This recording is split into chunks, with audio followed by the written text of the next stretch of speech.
Africa. It's been called the birthplace of humanity, the land where our ancestors took their first steps, yet only recently revealed as the home of a vast tropical civilization. Cities and kingdoms once spread across the continent,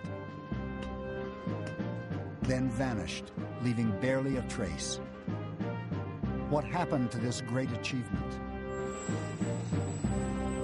Professor Jared Diamond has set out to explore the great patterns of human history. It's a journey that has taken him from the jungles of New Guinea to the snow-capped peaks of Peru. His quest? To understand why one people, Europeans, have conquered so much of the world. Diamond argues that the roots of European triumph stretch back thousands of years and rest on the power of geography. Geography gave Europeans the most productive crops and animals on the planet, and these allowed them to develop guns, germs, and steel. Three great forces of conquest that have shaped human history. Now, Diamond is setting out on the last stage of his quest to discover what happened when guns, germs, and steel came to Africa, and to ask what role these forces still play. But Diamond's journey will test much more than theories. It will also test the man himself.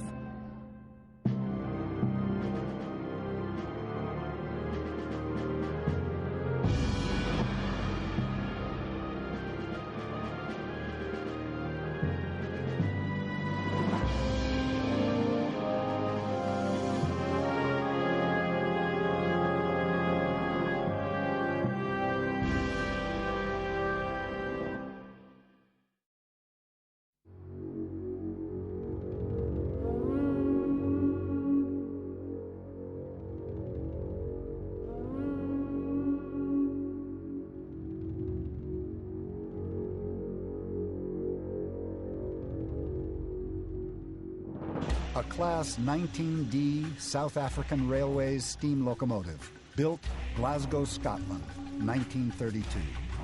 It is a testament to technology and human achievement. A tool built to carve a path across a continent. A lasting symbol of the triumph of European guns, germs, and steel.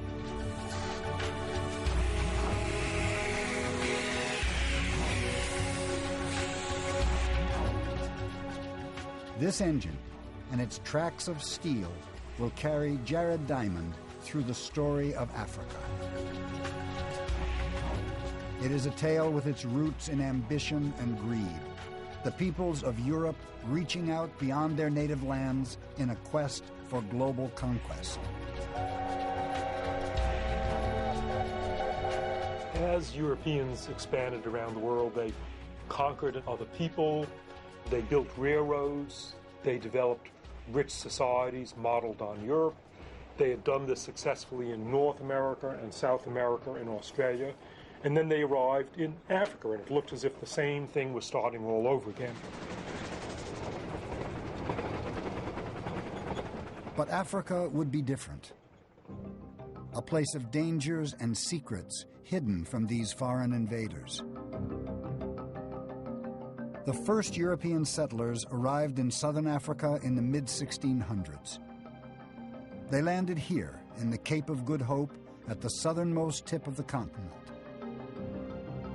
They quickly established themselves in this new land, laying out farms, planting wheat and barley, ranching cattle and sheep.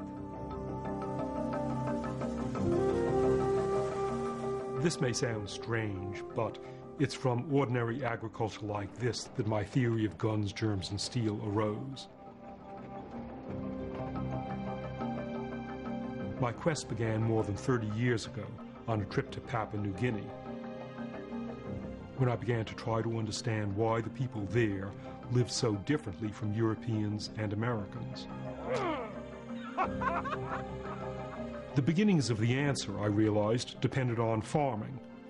New Guineans had only a few native crops that they could grow and no native farm animals, while my ancestors, even 10,000 years ago, had been blessed with an abundance of domestic plants and animals.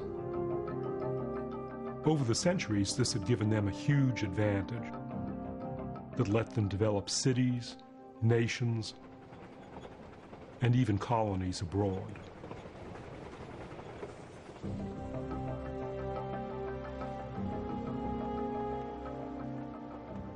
But southern Africa is 5,000 miles from Europe. How was it possible for the settlers to import European crops and animals to such a distant part of the world? As much as skill, it came down to good fortune. Geography had dealt the settlers an immensely lucky hand.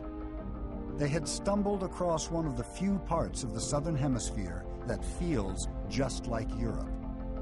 Because the Cape and Europe lie at a similar latitude or distance from the equator. And this means that the temperature and climate of these widely separated regions are almost exactly the same. The Europeans were able to establish prosperous farms and settlements. Properties now owned by their descendants, people like Hempeth Dutoit. So your family has been here for centuries on this land. How do you feel about the land yourself then? Well, I've always loved the land since childhood days, and agriculture has been in our family for so many generations. Tell me about the history of this farm. Well, the land was occupied in 1683. I mean, that was only a couple of years after the first settlers came to the Cape. But settlers like the Dutoit knew that this was not an empty land. Even today, their farms turn up evidence of the Cape's original inhabitants, a people known as the Khoisan. Oh, this is interesting. This is from the Stone Age. Oh. Prior to the occupation of this land in 1683 by the settlers, this land was most probably occupied by Khoisan people. These were the tools they used to scrape the skins when they tanned the skins. Beautiful. And you can see how nicely it fits into your hand. Yeah. With the arrival of Europeans, these native peoples were driven from their land.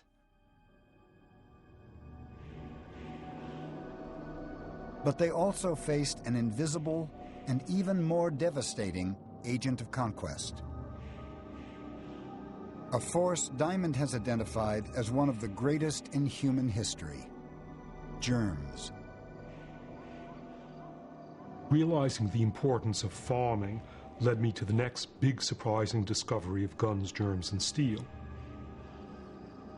Domesticated animals had given Europeans one advantage of which they were completely unaware.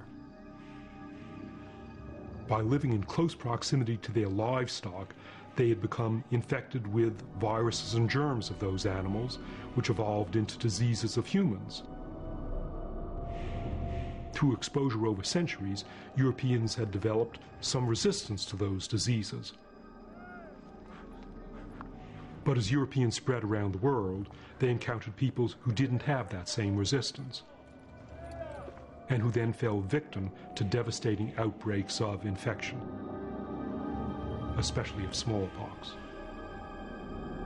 In the Americas, millions of native people died from this one disease.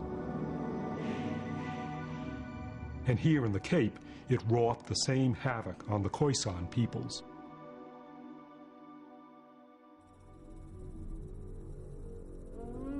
Through their farming and their germs, Europeans had established a firm foothold in the southern tip of Africa. Now they look to expand.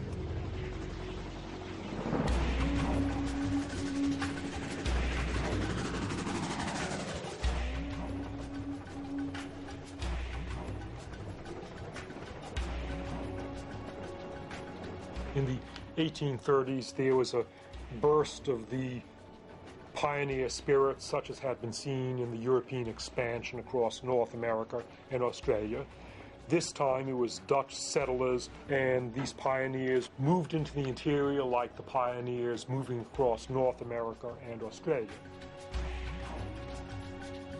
Over the course of the 1830s, thousands of Dutch farmers, with their families and possessions loaded into wagons, left the Cape in search of new land to settle. They called themselves the Voortrekkers, and these pioneers all wielded another agent of European conquest: the gun. This is a muzzle-loading rifle, typical of the weapon that every Voortrekker would have had in his wagon. The Boers were particularly adept at using this weapon. They could reload it and fire from horseback. These muzzle-loading rifles are still much admired by the Voortrekkers' descendants. Every single man that was in good health had at least 2 or 3 of these particular rifles. In those days, it must have been the person's life, you know. Everything depended on that, you know. They hunted with him. Yes, he hunted. They protected themselves with him. It was part of him, you know. If you didn't handle a gun that day, there was something wrong with you. Yeah. Yes. Guns and the steel from which they're made were the last 2 of the great advantages that Europeans carried with them around the globe.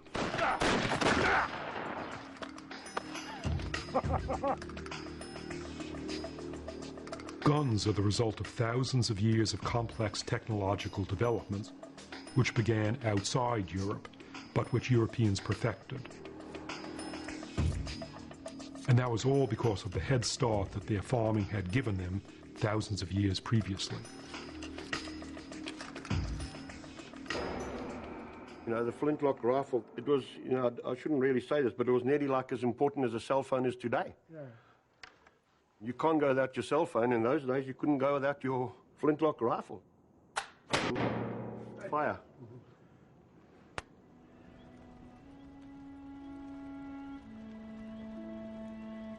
Armed as they were, the European settlers must have been confident they could overcome any obstacle as they pushed further into the African interior.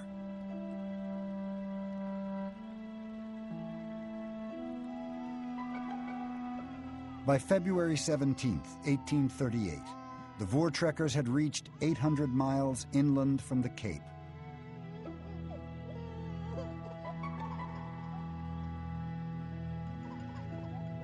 But they were entering an alien and unexplored land.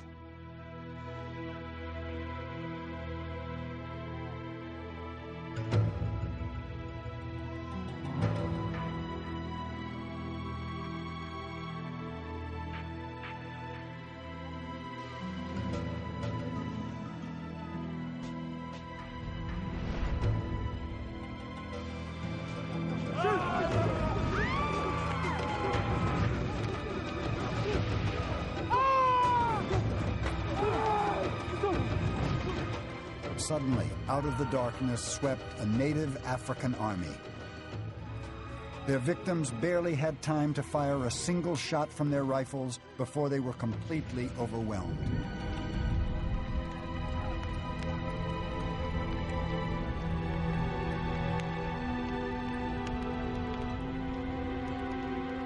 Within hours, nearly 300 Voortrekkers lay dead.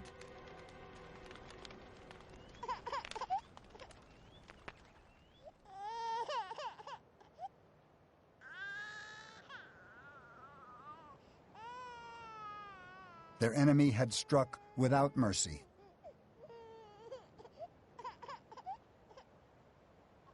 Killing men, women, and children alike. Who could have committed such a ruthless and calculated assault, stopping the Europeans in their tracks?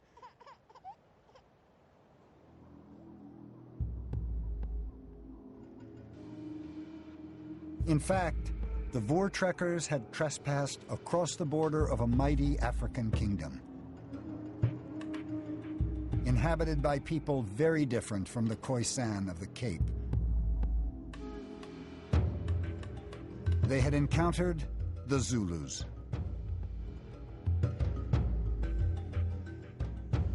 When they ran into the Zulus, they ran into a group of people who were very different to anybody else they'd been up against up until that point in time. This was an organized group of people. The Zulus were the authors of a unique and highly developed African state. Their military skills had allowed them to overwhelm their native African neighbors. They held more than 30,000 square miles of land and had established a sophisticated economy and society.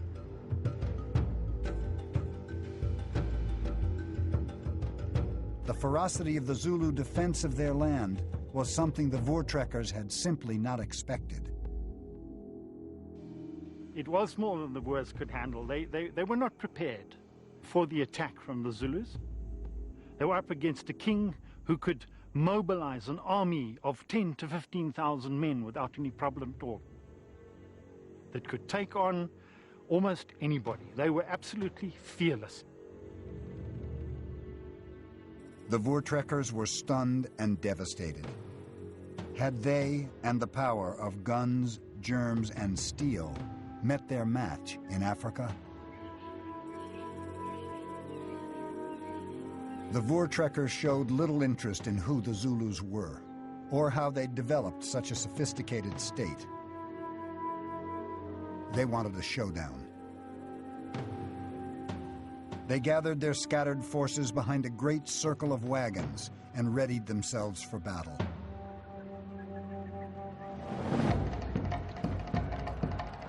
At dawn on the 16th of December, 1838, more than 10,000 Zulus stormed across the horizon,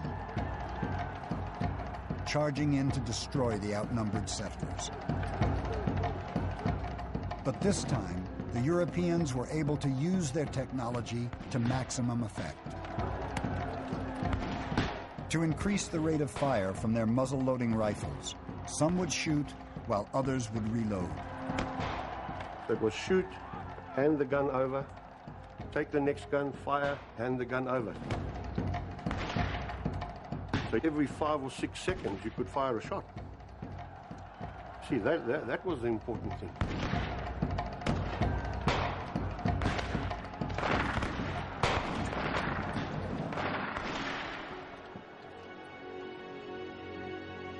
This time, not a single Zulu could get within 10 paces of the encampment. It was a massacre. The Voortrekkers had probably killed an estimated 3,000 to 3,500 Zulus. The Boers themselves suffered only 3 injuries. The conflict became known as the Battle of Blood River. The Zulus had been broken. Guns, germs, and steel had prevailed.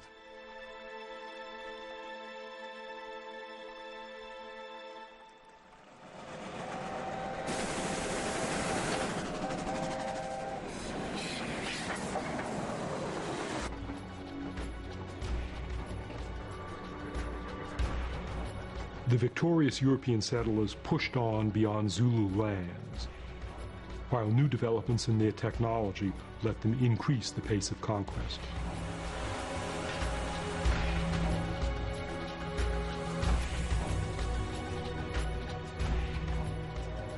Railroads were key. With railroads, one could transport lots of people and their supplies over vast areas. And so in Africa, Europeans started to build railroads, move into the interior and transport themselves and their supplies. This was the era of the Industrial Revolution, a revolution that introduced one further weapon to the colonization of Africa. A weapon that put the same devastating firepower seen at Blood River into the hands of just a single man. This is a Maxim gun. What made this weapon such a great weapon as opposed to the old single-shot weapons that had been used in years before was this gun could fire continuously for up to 500 rounds a minute. It had the equivalent firepower of probably 100 men in a company with single-shot weapons. As they drove further into Africa, Europeans encountered new tribes, some just as hostile to invasion as the Zulus had been. But for peoples like the Matabele, there was simply no answer to the world's first fully automatic weapon.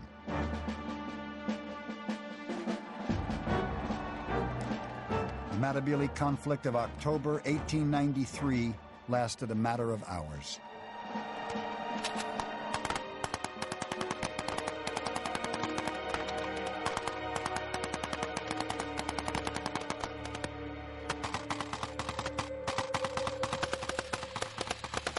The settlers mowed down those Matabele warriors until there were only a few of them left. It was a real case of ancient technology up against the latest and greatest as far as European inventions were concerned.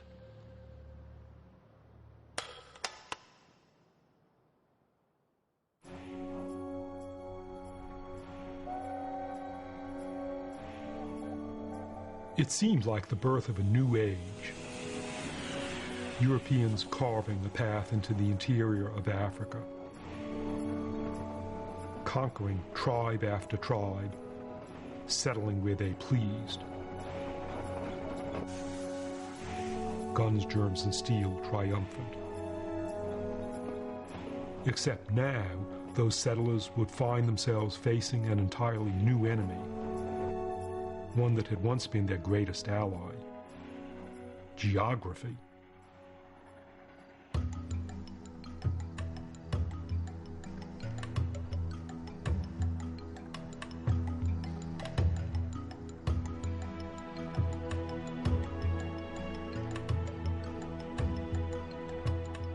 As they moved north, settlers cleared land for farms, confident they could build a prosperous life in Africa. But with little warning, things began to go awry. The land became impossible to plow.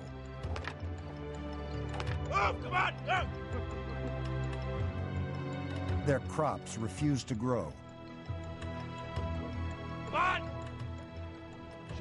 Their shoes fell apart in the mud.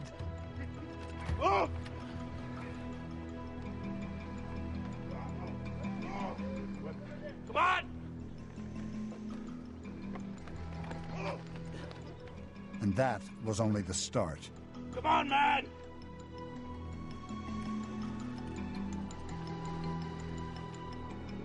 The second big problem that Europeans encountered was their animals died. Their horses and oxen had been a big part of the European advantage elsewhere in the world. Oxen as draft animals and horses as their military animals. But here, the animals were dying. For thousands of years, these domesticated animals and crops had sustained European civilization. Without them, there would have been no guns, germs, and steel. No history of conquest and colonization.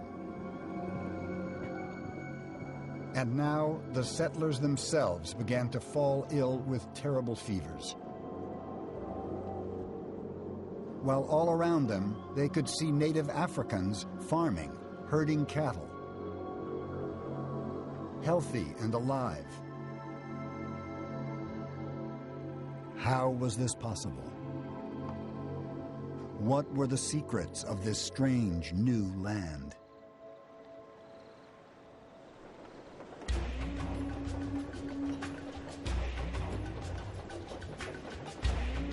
The ideas behind guns, germs, and steel all spring from an understanding of geography.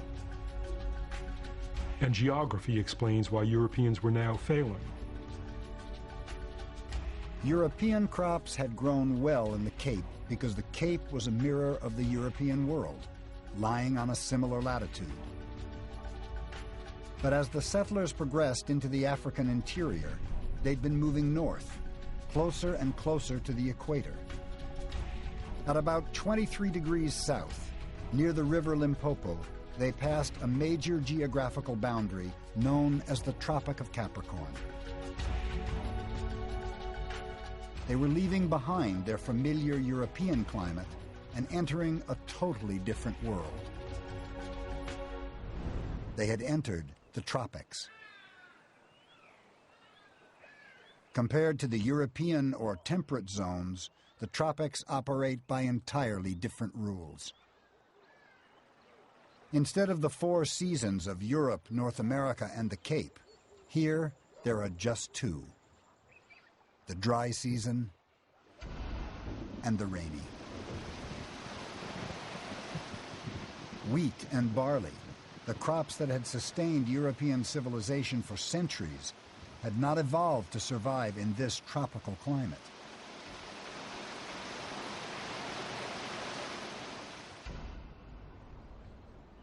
Yet the native Africans, the Zulus, the Matabele, all the tribes that the settlers had encountered, depended on agriculture just as much as the Europeans. How were they succeeding as the Europeans failed?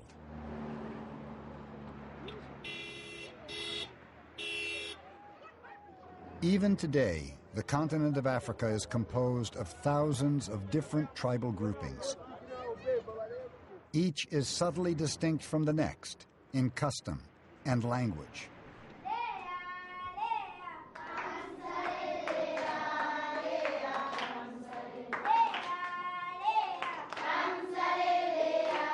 Such diversity means that most Africans have to master more than one language, and they acquire those skills at a very young age.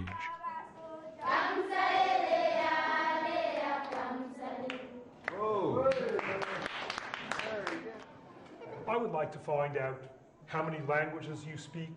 Who here knows how to speak Bemba? Aha! Does anybody else know how to understand or speak Lozi? You speak Lozi? Yes. Do you also speak Bemba? Yes. Is there another language that you speak also? Lovak. Lovak. That's 4 languages. That's good. Most Americans speak only one language.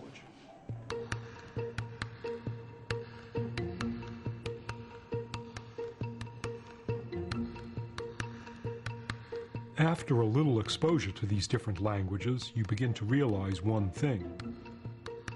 They all sound remarkably similar. I'm fascinated with languages, and wherever I've been going, I'm asking Africans, what's your language, and tell me some words in your language. So here's what I found out for the word for sun. In the Nyanja language, sun is Zuba. In the Bemba language, it's Akasuba. In Chiwa, it's Duzuba. And in the Senga language, it's Zuba again. Or the word for water. In the Nyanja language, it's Manzi. And in Bemba, it's Amenshi.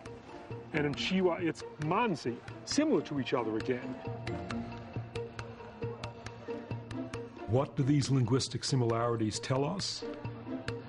That there is a common root for most of the modern languages of tropical Africa. A single ancestral language spoken by a single group of people from which the many languages of today have descended.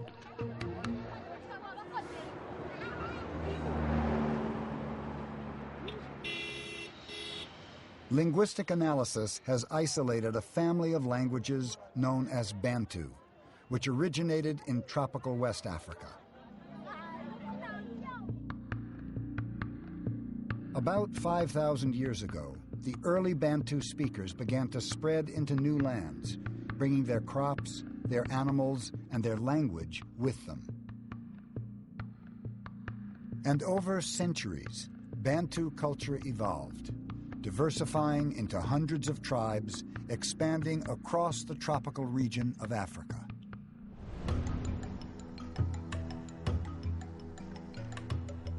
But the truth of this Pan-African civilization was suppressed for many years. Dr. Alex Skirman is trying to overturn the legacy of South Africa's racist past. She has been excavating an archaeological site on the banks of the Limpopo River.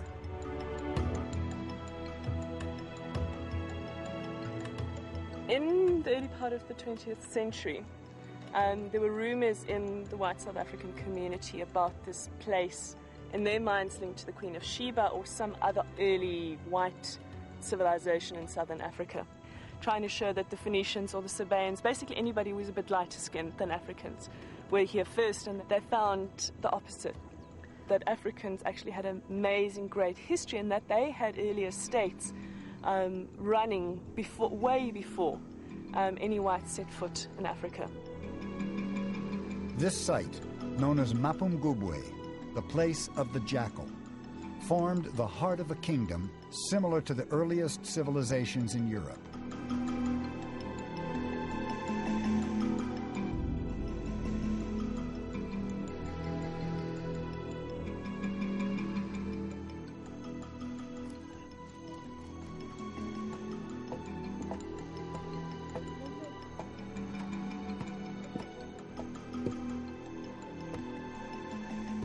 Mapungubwe was the core, it was the capital of a massive state. About 5,000 people living around this hill. But then you had several thousand other people living in the valley who produced the agricultural surplus to feed the city or town. They had cattle, they had sheep, they grew sorghum, millet, they worked iron. It was a massive, amazing development that occurred in southern Africa.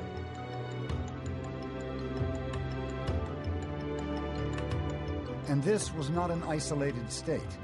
It formed part of a much larger economic network that had spread across southern Africa and beyond. These are Mapungubwe beads. They're gorgeous blue ones. These are glass beads that came down the Indian Ocean coast. And through them we know that Mapungubwe was part of the international trade network, linking it all the way to the coast. It's an incredible African accomplishment to set up such a complex trade network that links all the way into northern Botswana, bring material from there and taking it all the way to the Indian Ocean coast.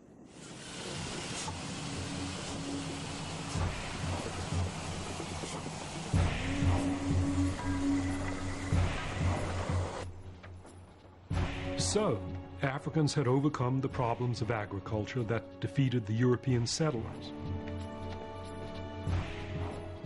They had developed a unique tropical system of agriculture that had spread across the continent and become the foundation of complex societies, trading as far afield as India.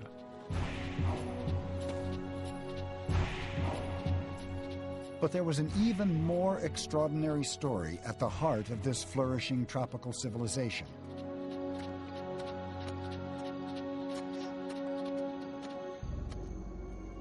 As soon as they entered the tropics, Europeans and their imported animals had fallen victim to terrible disease.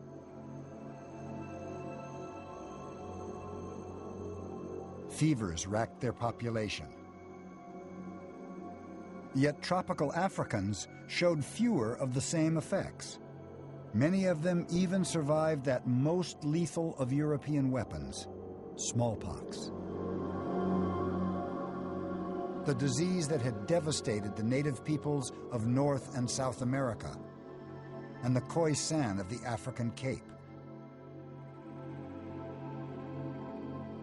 How was this possible?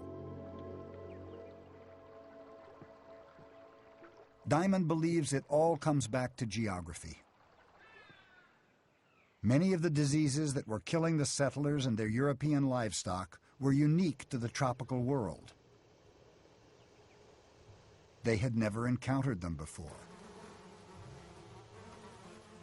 It was a complete reversal of the usual pattern of conquest. In the New World, the germs had been a weapon on the side of Europeans, killing indigenous people.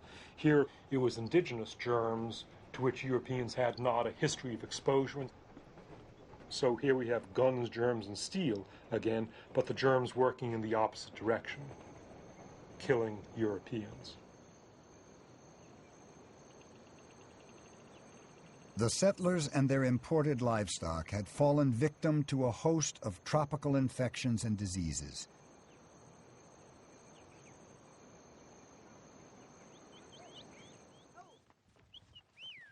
But African cattle, over thousands of years, had developed resistance to many of these tropical germs.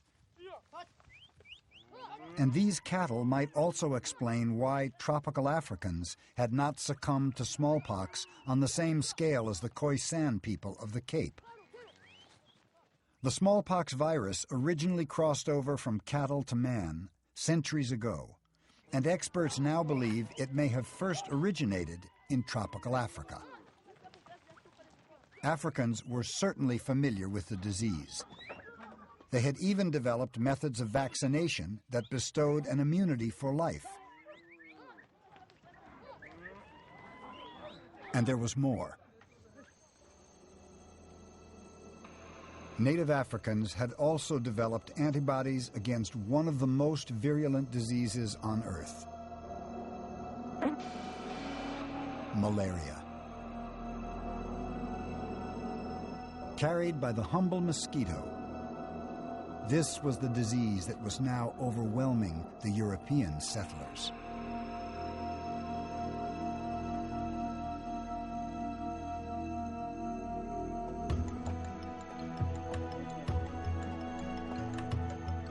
But tropical Africans were combating malaria with more than just antibodies. Their entire civilization had evolved to help them avoid infection in the first place. They tended to settle in high or dry locations, away from the wet, humid areas where mosquitoes breed. And by living in relatively small communities, spread out over vast areas, Africans could limit the level of malaria transmission. It was an extraordinary achievement.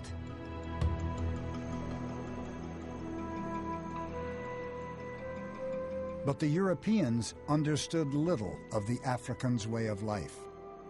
They built settlements by the rivers and lakes they used for water, in places infested by mosquitoes. Thousands died.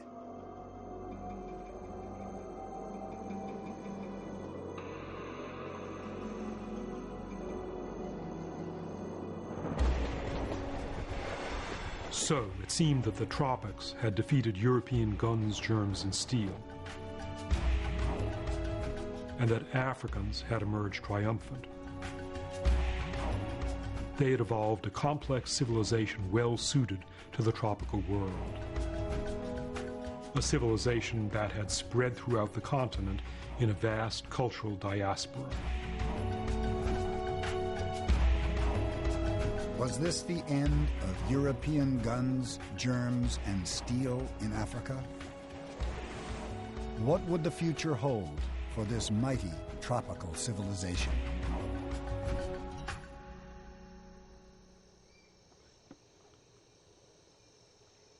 The Europeans had failed to settle Africa's land. This would become no North or South America. But Africa still had one great draw for the colonizing powers: vast reserves of natural resources, copper, diamonds, gold. European conquest and the story of guns, germs, and steel would now enter a whole new age. In the late 1800s, in what is now the Democratic Republic of the Congo, the Belgians drove millions of native Africans from their villages, setting them to work gathering rubber, mining copper and other minerals.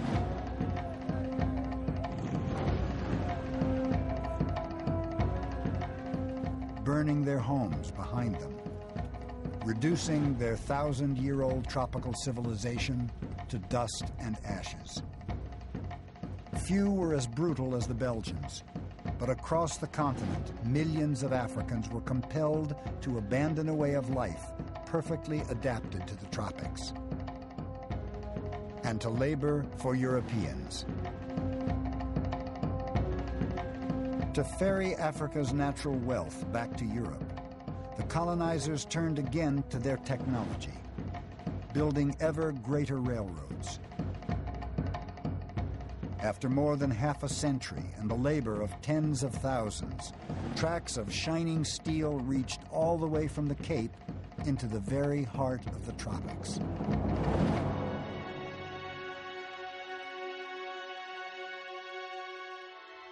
Constructed for Europeans to extract Africa's wealth. Built on the ruins of African civilization.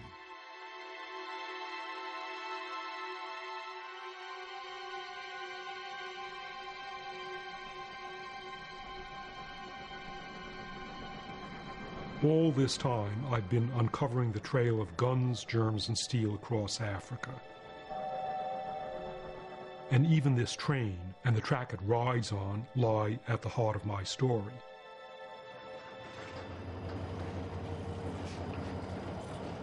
These tracks are still in use, still fulfilling their original purpose. Trains travel from the southern tip of Africa into modern Congo and Zambia, ferrying back tons of copper and other minerals. But Africa today is no longer a continent of colonies. Its nations are free and independent. What place is there for my theory of guns, germs, and steel in modern Africa?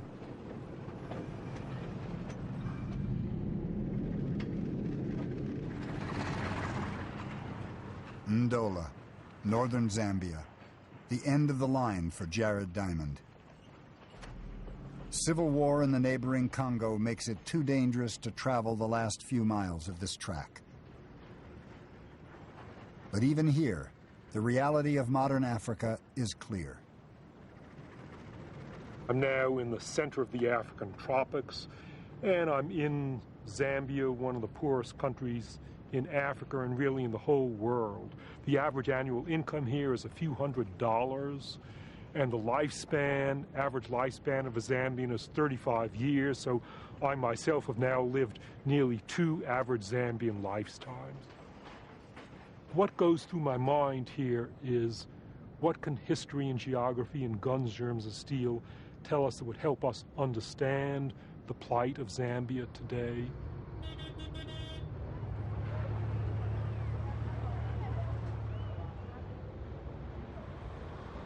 In modern Zambia, I see few signs around me of the great native civilizations that once flourished in tropical Africa.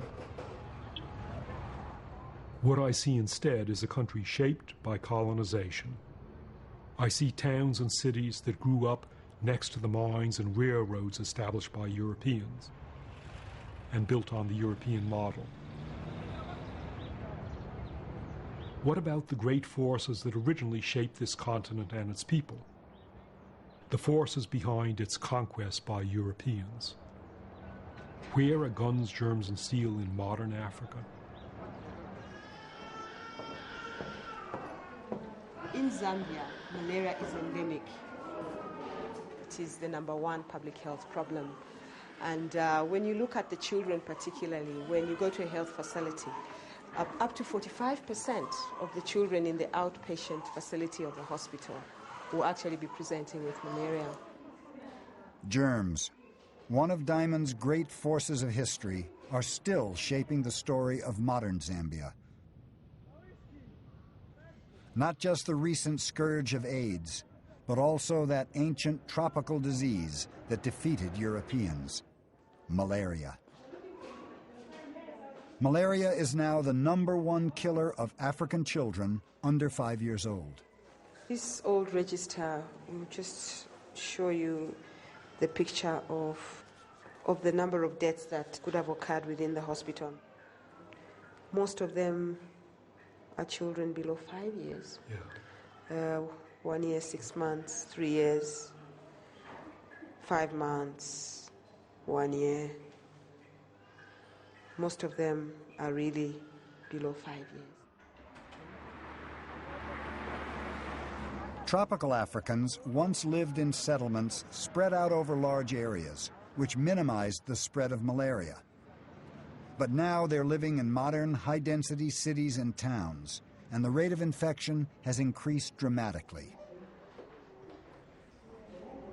the burden of germs is one of the greatest problems afflicting the country. Undoubtedly, malaria has a very big economic burden on us as a country. Because as you may be aware, if so many children would be suffering from malaria, if we just look at the children who are in this ward, these mothers would be working somewhere and being productive. Yeah. So that's one direct way in which we know productivity is being affected to a large extent. It's been estimated by eminent economists that the 1% negative growth each year in Africa over the last half a century can be attributed entirely to malaria. The immunities and antibodies that Africans had developed over thousands of years to protect them from malaria no longer provide sufficient protection. The strains of the disease are mutating, and standard drugs are becoming less effective. In the high malaria season, up to 7 children a day die in this hospital. You're used to this. I'm not. What does the scene make you feel about your work in Zambia? Exactly. To be frank with you, Gerard, I wouldn't say I'm used to this, because I don't think there's anyone who can be used to sickness and eventually death, especially of people that you love so very much and are a part of you. It is something that, in fact, I would say, because of the magnitude of the problem, one would wish to do everything they possibly could do.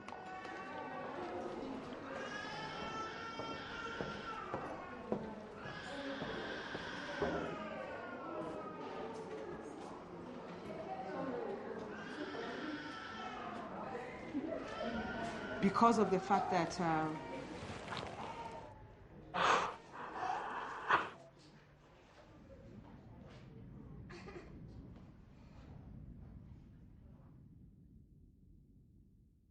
there's a difference between understanding something intellectually and experiencing it firsthand. In my book, germs was one of the 3 main forces of history, and it's impersonal, and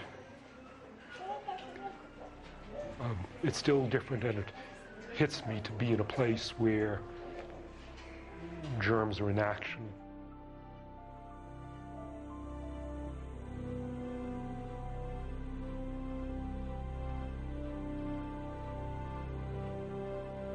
"30 years ago, I set out on a journey.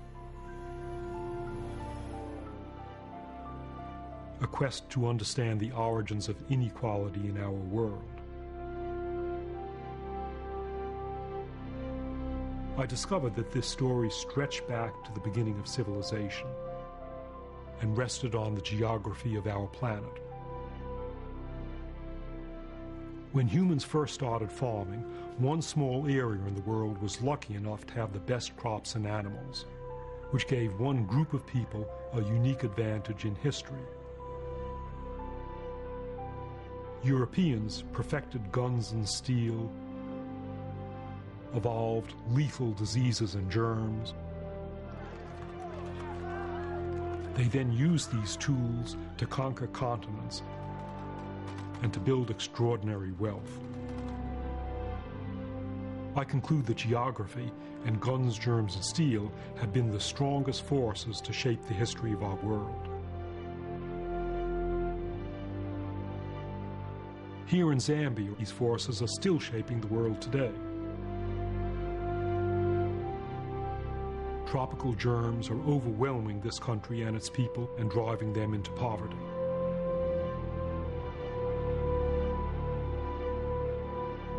Does that mean that Zambia will always remain a victim of these great forces of history and geography?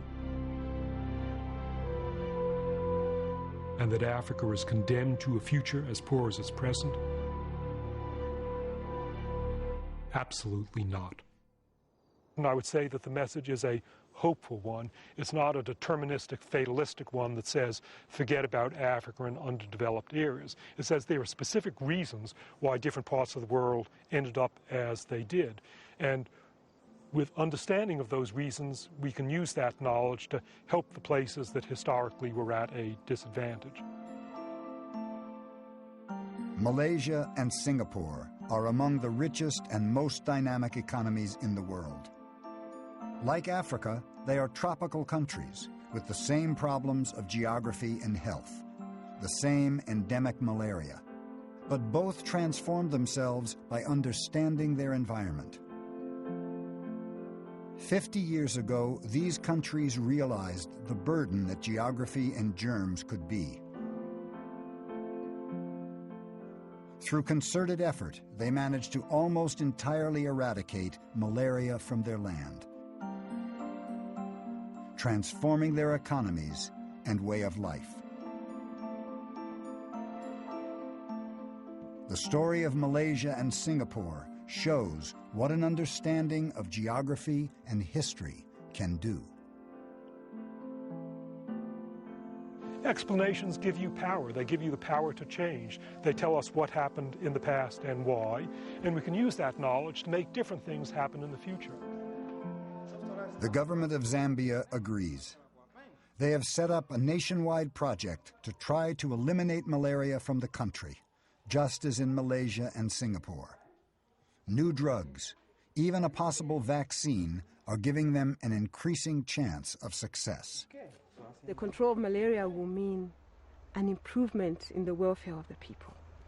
And an improvement in the welfare of the people will mean increased productivity. And increased productivity will mean that we will be a wealthy nation, because that will mean that then people will have sufficient, not only food, but sufficient time to be able to do things that make a human being complete and whole and able to live a fulfilled life.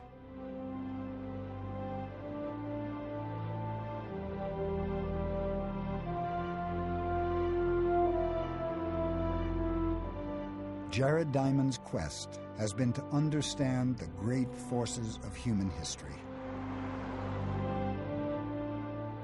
But it is still the very smallest of details, the lives of individual human beings, that lie at the heart of his work. When we talk about history, we talk about development, we talk about competition between societies and the wealth of nations.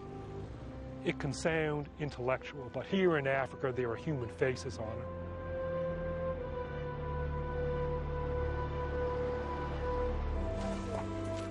And for Diamond, even after 30 years of thought and inquiry, the questions behind guns, germs, and steel remain as important as they ever did. Why is our world divided between rich and poor? And how, perhaps, can we change it? I feel that whatever I work on for the rest of my life, I can never work on questions as fascinating as the questions of guns, germs, and steel, because they're the biggest questions of human history.